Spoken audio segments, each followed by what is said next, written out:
on record regarding this health care debate, because we feel that there are so many voices that have been left out, particularly the voices of those 47 to 50 million Americans who do not have any health insurance. Right. And so we've asked the question, who speaks for them? Who has been at these various town hall meetings to speak in their behalf?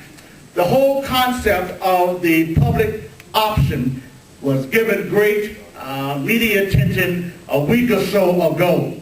We don't feel, concerned Black clergy, that there will be any real health care reform without the public option. Oh, yeah. And we have seen the retreating of various elected officials, senators, and congressional persons on the whole idea of public option. We were happy to see our President Obama, step back to the plate and say that he is his preferred mechanism for the public option. The public option will guarantee, or will at least present choices.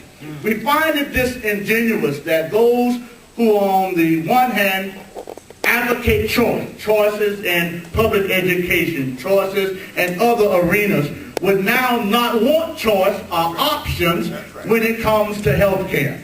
And we cannot allow the health care profit interests, those of the lobbyists, those of the pharmaceutical companies, those who profit from health care, who profit from our sickness, to set the strategy of how our nation will address this health care crisis. And so concerned Black clergy, through our various congregations, our more than 100,000 congregants, are encouraging our members to contact our elected officials, to contact our congressional persons, to contact our two senators, both of whom have already expressed reservations about health care. None of us are surprised by that. But we want to make sure that they hear from us, that they don't just hear from those who are opposed to, but that they hear from those of us who strongly believe that the time has come. Yes, sir. For serious health care reform in this nation. We can no longer promote that we are the most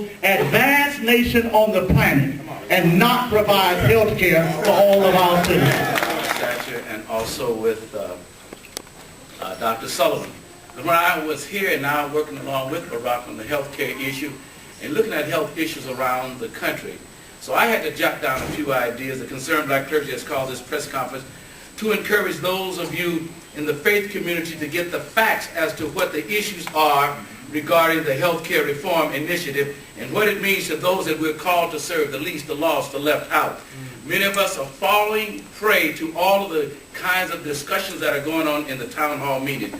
None of us, including the town hall discussions, have read the thousands of pages in the several proposals which are being bantered back and forth in Congress. The reform healthcare system in this country started actually back in the 1930s, and it's gone all this time, and it has never gotten to this point yet. It is absolutely critical and essential that we do it now. They're crying that it will cost between almost $950 billion to $1 trillion. But the statistics show that between 2010 and 2020, if we don't do something, we will spend $40 billion, $40 trillion over the next 10 years. So putting $1 trillion now is minimal when it comes to that kind of health care. You're looking at a recipient of a socialist nation. I am living in a socialist nation. According to the pundits, they would say that no, all of those at the town hall meeting said, no, the government is taking care. The government is taking care of everybody. We don't need to spread this around under the public option. Well, I just came back, and now I have to say that they diagnosed me with an illness. The government took care of 80% of my bills. And I'm glad of that. But what about the 47, 50 million that don't have that? I was blessed to have Aetna as a backup insurance. But can you imagine, medicine for 2 weeks for me costs $4,000. For 2 weeks. Those without it don't have it. When we look at that, we must once again mandate that employees begin to take care of the people. we have got to understand, and particularly the people that we serve and are called to serve, that when you have a pre-existing condition, you cannot be denied insurance. All of us got some kind of pre-existing condition, whether it's your mind or your body or your soul. So we've got to understand that those pre-existing conditions are there. We've got to reduce the cost of insurance, where insurance, when you get on insurance and you change, then they say, I'm sorry, we're cutting you off. They have an obligation to stay with us. And all the health care kinds of concern are so essential. And we, first of all, must be educated. Understand those town hall meetings are generally discussed by people who are already on health care under the government. And not the Understand another thing too. Please listen to me very carefully. This is politically motivated as well as medically motivated. There is a certain undergirding principle that if this did work, that this young man who's the president would be successful. And what would that do? This man being successful. So I think it's a by-track kind of issue that we're doing. Opponents have the distorted facts, but we have an obligation to understand all of those facts about the public option, about not taxing health care benefits. And most of you in this room, we're underinsured already. So if we don't speak out, no one will ever speak out for our people. Insurance coverage companies cannot give coverage to people who they already understand that they are not eligible. We now must speak into those kinds of things. And finally, to listen to things like this, when you go to these town hall meetings where they're saying this health care, remember there are many health care bills. The town hall meetings were initially set up by this administration to simply say, let's get the input from the people so that we can form a bill. The last time that we tried to do this, it went and they were saying, Congress, this is what we want. This time we said, now, let Congress write the bill, given the information from the people. But they've taken these town hall meetings and distorted them in a lot of different ways. And so, like things like immigrants, illegal immigrants will be taken care of. That's not in there. Or abortions will be paid for. That rattles people's nerves. Those plans are not, those kinds of discussions are not in the bill. Opponents are distorting fact. Town hall meetings are far from getting the real public opinion, not that the things that we haven't seen. So I think now it is absolutely important. But when you spread fear, fear breeds ignorance. Ignorance brings a lot of death. God did not give us the power of fear, but of a sound mind and of love and of wisdom. So now, please, brothers and sisters, and those in the clergy, we now must get the fact, share with the people, and then as Dr. McDonald said, then address our legislative people, because right now it's totally distorted. If we do not go ahead, whatever the amount is now, it will go to $40 trillion between the next 10 years. Then you know where you'll be. It's up to us now to speak boldly. Now. Now.